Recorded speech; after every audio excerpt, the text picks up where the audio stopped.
గత కొద్ది రోజులుగా సెస్ చైర్మన్ చిక్కాల రామారావు గారిపై అనేక అవినీతి ఆరోపణలు వస్తున్నప్పటికీ మరి ఇప్పటి వరకు ప్రభుత్వం కానీ స్థానిక శాసనసభ్యులు శ్రీ కల్వకుంట్ల తారక రామారావు గారు కానీ స్పందించకపోవడం శోచనీయం.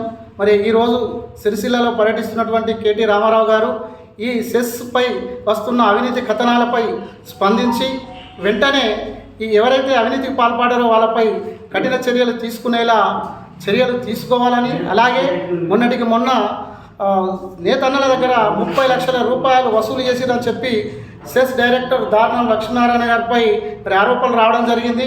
దానిపై నేతన్నలు ఈ బ్లాక్ బిల్లింగ్పై రద్దు చేస్తానికి డబ్బులు తీసుకున్నామని నిలదీయగా అది నేను ఒక్కనే కాదు డైరెక్టర్లు అందరం పంచుకున్నామని చెప్పి సమాధానం చెప్పిరని మరి వినికిడి.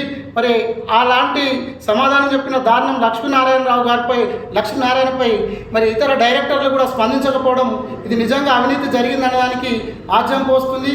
మరి ఇలా సెస్ పాలక వర్గం మరి దండుపాలెం ముఠా లెక్క తయారై సెస్ వినియోగదారులను నిట్టనిలున్న మోసం చేస్తూ ఉన్నది.